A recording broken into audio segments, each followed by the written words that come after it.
Welcome to the Killshot MMA podcast for UFC 322, Della Maddalena versus Makhachev and Shevchenko versus Zhang. What's up, everybody? If you're watching on YouTube, as you can see, Monk is not with me. We had scheduling issues, and I had computer issues, so we're up a little bit later this week, but hopefully all you guys still get use out of the content. Smash the like button for me. Drop a comment. Me and Monk will be back next week. Just had to get this out. Weird week. Life happens. But a really good DraftKings card to look forward to. You want more breakdowns, all of Monk's breakdowns, additional coaches, the Domination Station Optimizer over at DFS Army. Link in the description. Make sure you sign up. Plenty of content to go through. But as you can tell, and before my computer has more issues, let's go ahead. Let's get through these fights and see where we can make some money over on DraftKings. And apologies if you are watching on YouTube, by the way, subscribe to my channel, Sniper Wins. But obviously solo this week, different computer. If I'm clicking around a little bit extra and seem a little bit lost, apologies, but bear with me. We will get through this. Let's go to the first fight of the night. It is a recently added fight in Vyacheslav Borshev and Camilo, Slava Claus and Mateus Camilo. Camilo is the favorite at minus 170. Comeback on Borshev is plus 145. Your fight ends inside the distance prop is going to be a pretty solid number. If it will load, that would be great. Minus 200 right there. And your DraftKings salaries for this one, Camilo's 8,700. Borshev is 7,500. For me, this is a really straightforward breakdown in that, like most of Borshev's fights, he needs to stop the takedowns or he's probably going to get taken down, controlled, and his opponent will put up a big score. Camilo did lose to Gabe Green, but he got 2 takedowns in that fight. He clearly can wrestle. Borshev, I think everyone knows what he is at this point. Sometimes he looks a little better on the ground, but I just don't think it's UFC level. And until he makes that big improvement, I can't pick him in a fight. This one is great to target both sides of because Slava Claus has caught people coming in before. I don't think Camilo is like top talent. So there's every opportunity for Borshev to win this fight. In terms of fight picks, this is a GPP fight. I would not use this in cash games. I do like the Camilo side. I think he gets the takedowns, but it's one I probably want to be a little bit over on both sides. I think this week it's pretty straightforward. There's some guys who want to just some fights to slam in and some to avoid. This one is on the higher side of exposure and give me Mateus Camilo. All right, next fight up. Let's move on and let's talk about Bysangor Susurkayev and Eric Makhaniko. Susurkayev still the giant favorite at minus 950. The comeback on Makhaniko at plus 650, who shit in everyone's apple pie in the Cody Brundage fight last time out. Man, that was rough to watch. Fight ends inside the distance, minus 600, under 1.5 rounds, minus 235.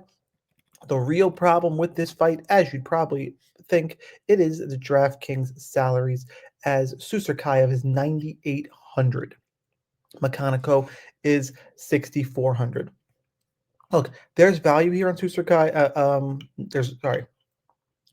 There's not value on Susurkayev at this betting price. And at 9,800, it's going to be hard for him to make the optimal. They're giving Susurkayev a solid fight. I think they pushed him a little bit. I think they underestimated the kind of competition they gave him on 6 days' notice last time out. I think he lost that first round, came out, looked good in the second. 9,800 is a tough number. He's going to need to knock out Makhaniko quickly. I'm interested to see what the ownership is going to be on this one. Makhaniko, it's probably not going to be hard to get overweight on him if he's going to be 5% owned. And I really don't want to play Angela Hill and Gerald Mearshart, who are down at the bottom of this range. So I might go field weight to a little over on Makhaniko because it's 7%. It's just, and I don't think he wins. I think Susurkayev probably smashes. The problem with playing Susurkayev is it's 9,800 again, and luckily I really don't want to play Fatima Klein at 9,500. There's a big gap. So I think it's going to be based on ownership. It's Susurkayev. I think regardless, I'm going to be around that 30% mark on Susurkayev. That gets me under overfield. That's fine. There's only so many combinations of lineups I like this week using 9,800 on Susarkayev. There are some other spots I have an even stronger take on. We'll talk about those in a minute. But for me, I am going to take Susarkayev for the pick pretty clearly, but just watch out for that salary.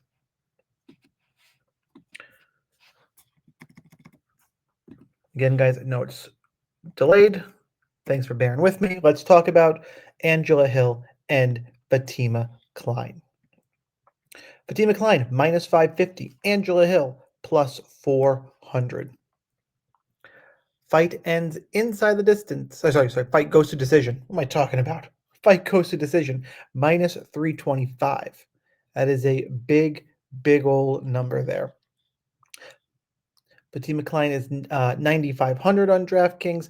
Angela Hill is 6,700. Well, I said I don't want a lot of Angela Hill in GPP because I don't think there's high upside in this fight. Regardless, either way, there's no way I can pay 9,500 for Fatima Klein. Too expensive. Just not going to happen.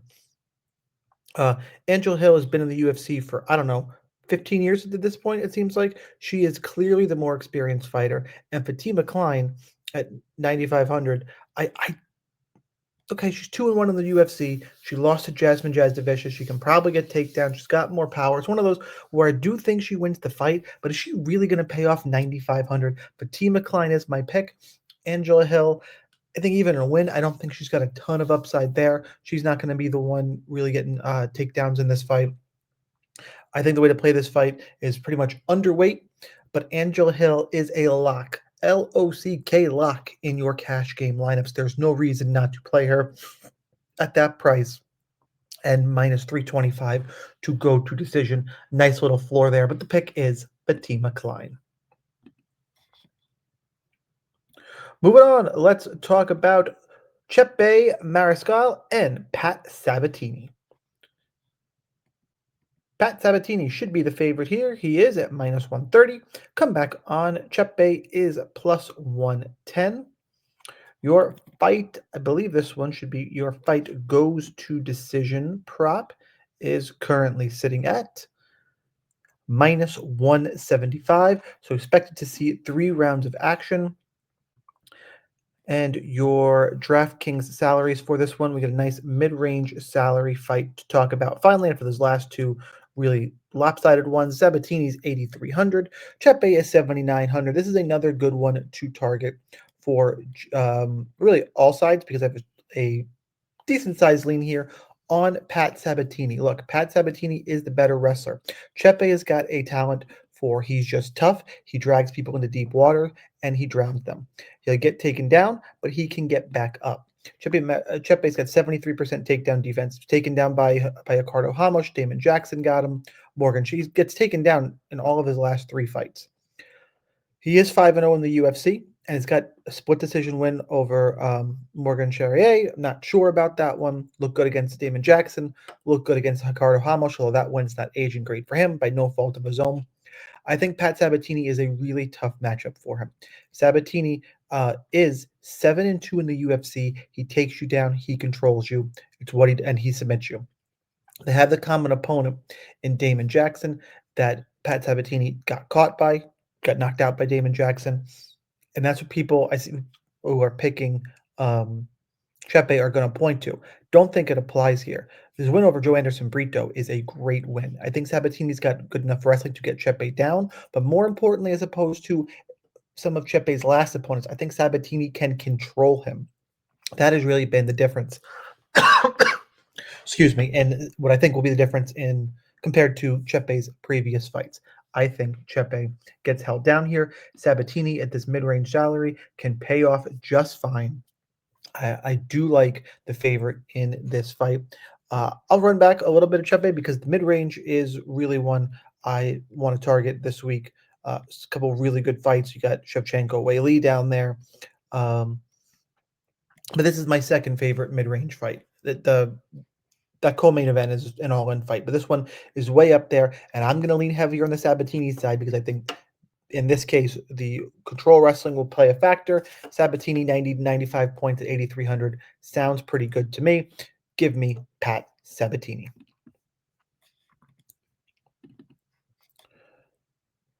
Moving on, let's talk Gerald GM3 Mearshart and Kyle Dawkins.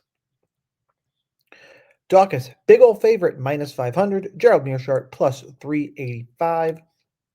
I'm sure the fight ends at the distance is a giant number. It is minus 250. Thought it was going to be a little bit bigger, but that's fine. Minus 250. Dawkins is on the expensive side. I think it's the third most expensive fighter on the card, coming in at 9,300. Mearshart is at 69. This is a typical GM3 fight. He needs to get the fight to the ground or he's going to get knocked out. GM3 is at the back end of his career, a guy we all, I think all of us like to watch fight because his fights usually end in a finish. He's not looking good. He is aging. Dawkins returned for a second UFC stint, looked great against Michel Pereira. I don't think Mearshart finds a takedown without getting knocked out, but it is a very binary fight. Again, I want to be overweight to Dawkins because I think price per dollar compared to Susurkayev, Vadim McCline, he's the best of those options up in the super expensive range. I think he can get a quick finish. I think he can score well, save you some money. My take on GM3 is going to be kind of ownership dependent. I'll probably end up with like 15 to 20%, maybe a little more. I think I want to get over on GM3 because it's such a binary fight where I think the winner is going to score big regardless. But the clear pick for me is Kyle Dawkins. No surprise there. Next up, we got Malcolm Wellmaker and Cody Haddon. Really high-level prospect fight in this one. Wellmaker's minus 150. Haddon is plus 130. Fight goes to decision, I believe. No, sorry, fight ends at the distance. Minus 200. I'm a little surprised by that, quite honestly.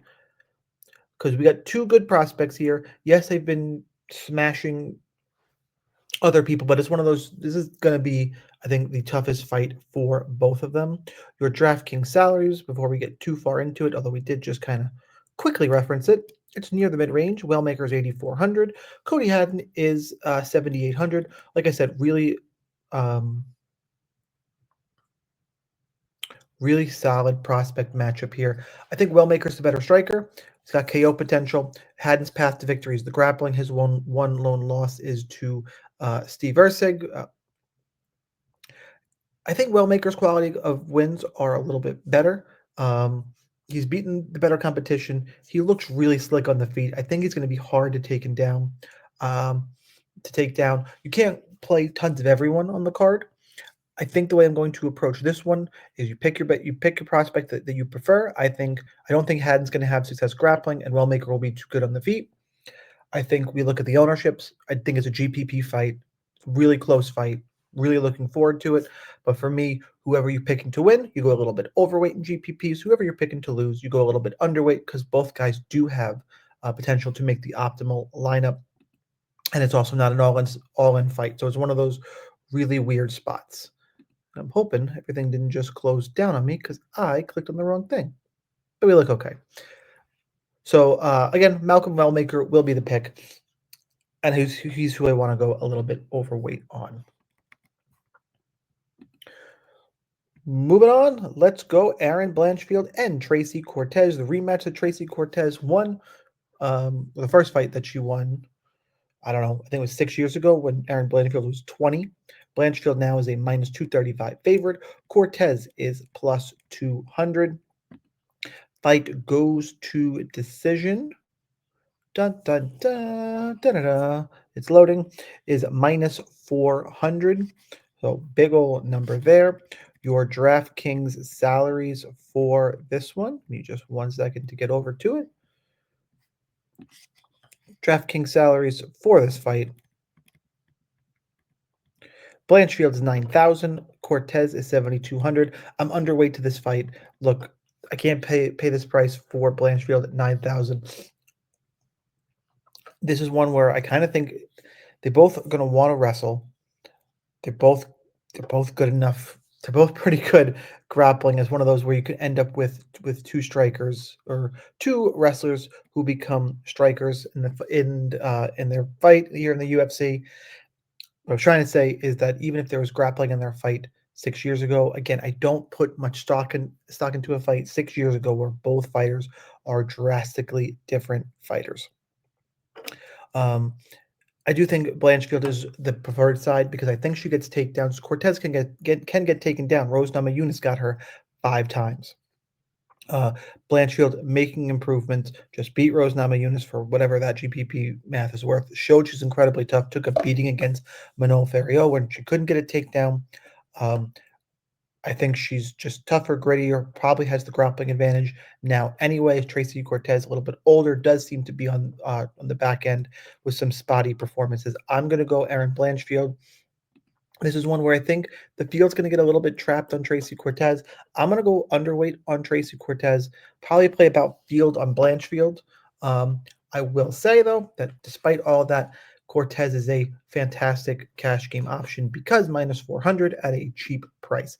For me, I think Angela Hill's a better option, and it kind of depends on what you're going to do with the other underdog spot. You don't have to play both, but as a double punt, if you wanted to go Cortez Hill, either though I'm picking neither of them, women's MMA and cash game underdogs, it is a thing. It will continue to be a thing. But Blanchfield for me is by far the better play. Roman Kopylov and Gregory Robocop Rodriguez. Robocop's minus 185. Comeback on Kopylov is plus 160. Fight ends inside the distance as any good Robocop fight should be. It is minus 250. This is one of the great ones to target on the card. Gregory Rodriguez comes in at, I think it's 8,600. Kopylov is 7,600. Look, to me, there are 3 fantastic fights to target on this card. And there have been some good ones to target so far, but this is the first, I think, of the just get them damn near all in. It's this fight, Sandini, Dariush, and the co-main event. We even talked about the main event. You probably want to play a bunch of the main event, but those 3 fights, I think, are even better. Look, I don't think Kopylov is going to be able, when it comes to this fight, I don't think Kopylov is going to be able to handle the pressure at all. Robocop will march him down. If he finally decides to use his grappling, we know he has, because he's a world-class grappler, but he's got big hands and been knocking people out. Obviously wasn't able to get Jared Cannonier out of there, but, finished Jack Hermanson. The win against Christian Leroy Duncan ages pretty well. He has grappling. He has power. Kopylov, the better striker. I just don't know. Even in a kickboxing fight, sure, but Gregory Rodriguez can crash the distance, bully him up against the cage, land big strikes. Rodriguez has got big power and the grappling, which I think he should use. I think this fight finishes leaning heavy on Rodriguez. I don't want to be beat by Kopylov. I'll probably just go field weight here. Love this fight. One of the 3 I love, but I'm of the fights I love, also the strongest take I have. Give me Gregory Rodriguez, one of my favorite plays on the entire card. Bo Nickel, Adolfo Vieira. Bo Nickel's at minus 220-ish. Comeback on Vieira is plus 180. Your fight ends inside the distance. We are looking at fight goes to decision, minus 125. It's weird, since the first fight we saw in Rodolfo Vieira, he looked like he was going to die after 3 minutes, but he's definitely improved his gas tank, manages it better in the octagon as well. Just always an interesting spot when you see a Vieira fight, or anytime I see a Vieira fight favored to go to decision from now till the end of time, it's going to raise my eyebrows just a little bit. Bo Nickel's 9,100, Vieira 7,100. Look, we have that goes to decision line. Nickel coming off of a performance where he got quote unquote exposed. I think he just got caught. He's still good. I don't like Bo Nickel, but you have to give him his flowers. He is talented. I think this is a good matchup here for him. But if Bo didn't want to challenge the BJJ of Paul Craig, which we saw in that fight, he's not going to want to challenge the BJJ of Adolfo Vieira, which is better. So I think that leads it to a boring stand-up fight. I don't think Nichols going to finish him on the feet. He's not going to submit Vieira because he's not going to gas out. Bigger guys, but I end up overweight because I think it plays out on the feet to a decision. Vieira can't get Nickel down. Nickel's not going to want to mess with the grappling of Vieira on the feet. Give the edge to Nickel. Vieira's live, sure, because if it's on the feet, it's not going to be a pretty fight. The price is still too high, but I will take Bo Nickel for the straight up pick in this one. Let's move on to the main card. It's pay-per-view time. We'll get a sip of coffee here. Let's go Beneil Dariush and Benoit Saint-Denis. Saint-Denis is minus 180. Dariush is at plus 155. Fight ends inside the distance. Comes in at minus 250, so right in that range we've been talking about a bunch. As I said, one of the ones I want a ton of because the way the God of War fights, it just is great for DraftKings points. DraftKings salaries for this one. Benoit Saint-Denis is 8,800. Dariush is 7,400. Look, Saint-Denis right up there with Gregory Rodriguez. Together, they are my two favorite plays on the card. Just the way BSD fights, it leads to scoring. We've seen issues with Benny's durability before. I think BSD is better on the feet. I think grappling, BSD's got better. We've got more likely to end up on top and control, unless some type of mistake happens and some wild scramble, and Benny ends up on top. I think he's in a ton of trouble here. Love the price range. Love Benoit Saint-Denis. Benny fights, by the way, for what it's worth, I'm giving BSD his flowers. Need to give them to Beneil Dariush as well. Fun fight last time against Moicano. He lost. Look, he was knocked out in the first round of the two fights before that. There's usually grappling, high action here. The exception that I could think of, looking real quick, is the looks like the Diego Ferreira fight, not great. Tony Ferguson had a ton of takedowns. The Gamrot Dariush fight was super fun. Dariush with a knockdown, Gamrot with the wrestling. Like, it's not like Dariush can't be taken down. I just think the way BSD fights, he's going to overwhelm. Similar to Rodriguez. I like those two guys in this range who are going to overwhelm their opponents. I will not be beat on Beneil Dariush. I will be at least field weight on him. Those two fights are phenomenal targets. All right, let's go. Leon Edwards and Carlos Prates. Think I have a hot take for this one. I'll be interested to see what everybody else is talking about. Carlos Prates is minus 185. Leon Edwards is plus 160. Fight. It's a Prates fight, so I would assume inside the distance is a decent number here. Yeah, it's 50-50, minus 115 to go to decision. Your DraftKings salaries for this one. Leon Edwards is the dog at 7,300. Carlos Prates is 8,900.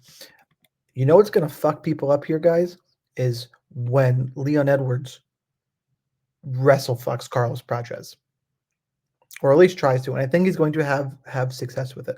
Like, everybody thinks of Leon Edwards as a boring, low-volume striker, right? And then you got Prates coming out, off of that Fighting Nerds run, which seems to be ending a little bit. He was taken down 4 times by Ian Gary. Okay, that's Ian Gary, you're going to say. Looks really good on the feet. Crazy knockouts, clearly crazy power, right? When people forget about Leon Edwards going to the other side, yeah, he's been in there against Sean Brady, Bilal Muhammad, Kamaru Usman, Colby Covington. Those guys are the better wrestlers, right?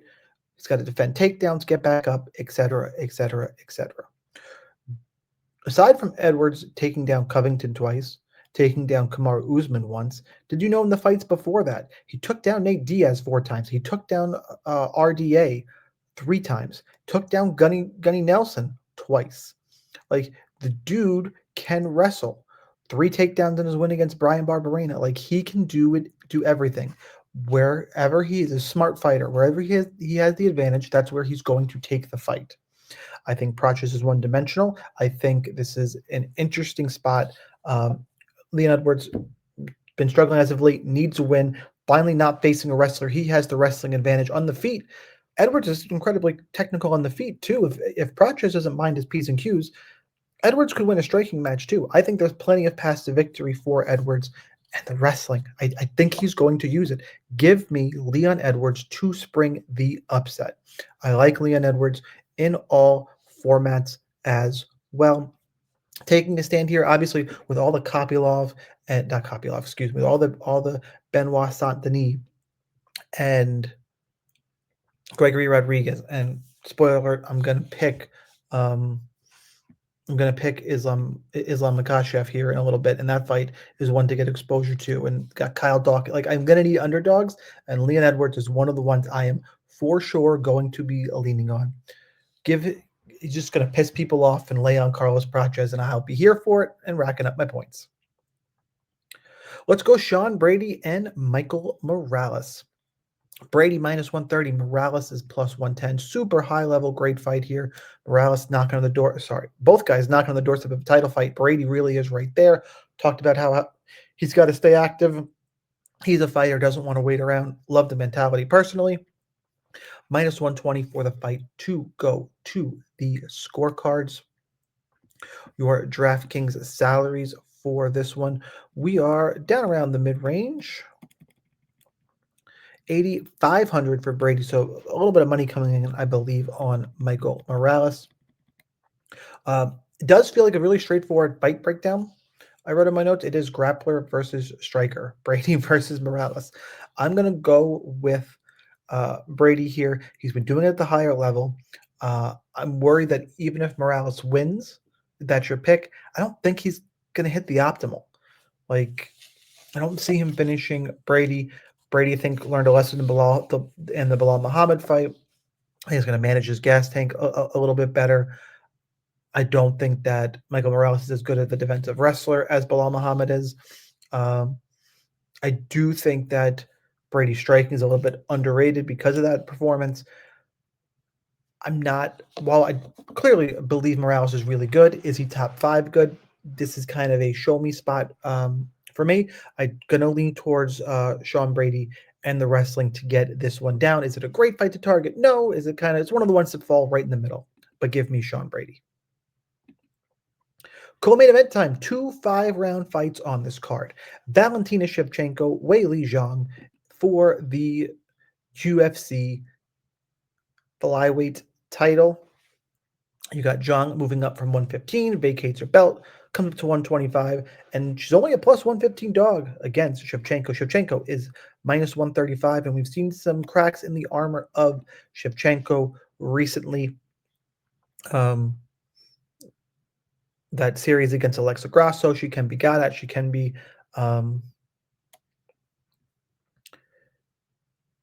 she's not invincible, is the point I'm looking for here. Minus 230 to go to decision. This is the fight. This is the stack fight on the card. You don't stack the main event. You stack this fight. Minus 230 to see all 5 rounds. Weili is pretty high, is on the higher volume side. Or do they put on a crazy pace? No, neither one's pace is insane. Zhang's is pretty high. She's going to look for takedowns, I think, in this fight against Valentina. Valentina has been the one using takedowns recently, or she needed to, against Alexa Grasso. In those 3 fights against Grasso, she got 16 takedowns, took down Manon Ferriot. Still a super, super competitive fight. I'm really looking forward to this one. It is a cash game stack. I'm going to lead ever so slightly towards Zhang Weili. I am worried about the size difference here because they get in the clinch and the grappling. Valentina can use her size and her strength. She's going to be a little bigger and I think a little stronger. But Weili is a freak, so I'm not 100% sure that's my worry. And just the power advantage, that could lead to a flash KO too. Like, I'm not going to get caught on Valentina, but I'm going to be over on Weili for sure, and that is the pick as the slight underdog because I do think she's the better all-around mixed martial artist, which is wild because Valentina can grapple, great striker. I think Weili is a little bit quicker on the feet. She'll have that speed in and out. I think Weili will do better with a higher pace over 5 rounds. Has been in some crazy wars. We remember, the Joanna Joanna champion fight. Phenomenal fight, phenomenal performance. I think this is a close fight. Love it. I lean towards Magnum Weili Zhang, but it is, like I said, I know I've said it a bunch. Stack it, play both sides. We got a couple fights to clearly be, fights tend to fall in three buckets. The ones I want to be over, the ones I want to be in the middle, and the ones I want to be under. And I try to get a third into each of those buckets. This is one of the ones we happen to have in back-to-back fights here that probably want to be about field weight to the whole fight and a little bit over on the fighter you're picking to win, which for me is Weili Zhang, and it's helpful that she's a little bit cheaper, but it's a mid-range fight. That discount in this case isn't phenomenal. All right, we're here. Main event time. Jack Della Maddalena and Islam Makhachev. Makhachev, similar to Weili, vacates his title from 55, comes up to fight Della Maddalena at 70, and he is the large favorite at minus 255. Comeback on JDM is plus 215. No pressure here for his first fight. By the way, I hate that Makhachev's already talking about the 85-pound championship. Like, that is such a bad look, and I really wish the UFC would stop letting people do it at this point. Fight ends inside the distance is minus 160. So we're not expected to see all 5 rounds of action, according to Vegas. Your DraftKings salaries for this one, we are looking at Makhachev comes in at 9,200, top range here. Jack Della Maddalena at 7,000. I know, yes, a lot of people have had grappling success against Della Maddalena. This is not an all-in spot on Islam Makhachev for me because Makhachev is hittable. We've seen him in trouble plenty of times. He's not Habib. He's near. He's great. He's a champion. But he can be got at. And Della Maddalena has great boxing, great striking, good power, and it's up a weight class where that power is going to be a problem. Islam is hittable. So hittable, it's the fact that I'm going to be, this is going to be a chalky fight. It's chalk. I am going to eat.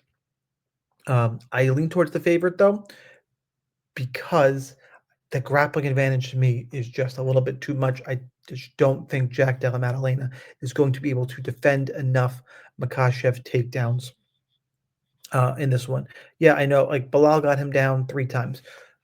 And I know he popped back up. Gilbert Burns got him down 7. That was a third round rallying knockout. I just think Islam's going to keep the pressure on and eventually wear down Jack Della Maddalena. That is where I do think Islam's going to have an advantage. I think he'll be in better shape, used to the 5 rounds, and really just wear down Della Maddalena.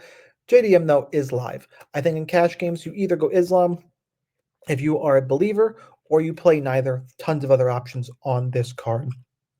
But I do have to pick Islam Makhachev to be the new 170-pound champion. Don't go anywhere yet. We got to talk about Killshots. Yes, I know it's just me. A Killshot, if you do not know, it is an under-owned GPP play to help you win a tournament. Can't do the main or co-main. Can't do a title fight. Usually co-main would be allowed. Something, quote-unquote, sneaky, so you can't do one of the all-in fights, that type of thing. I think if you watch the whole show at this point, first of all, thank you. And everybody who did, or you skipped to the end for this part, hit the like button for me. Appreciate that. Drop a comment. Let me know what your favorite pick is. Something to help drive that engagement, guys. I appreciate that. All further ado, if you did watch, I think I'm going Leon Edwards to remind people that he can wrestle now that he's not fighting the wrestler. I think he's got a good matchup against Carlos Praches. Only 7,100 over on DraftKings. Prime spot for me. That's what we got for this week, guys. I know it was a bit different later in the week. Different location, different computer, probably some weird sounds. Hopefully it came out okay. You want to join DFS Army? Link in the description for that. Back to normal next week. Good luck in those contests. Subscribe because we're going to on Sniper to my channel Sniper Wins because there's going to be a cash game builder and GPP specific builder shows to build the lineups for the fights we just talked about. That being said, guys, good luck, and I'll see you at the top of the leaderboards.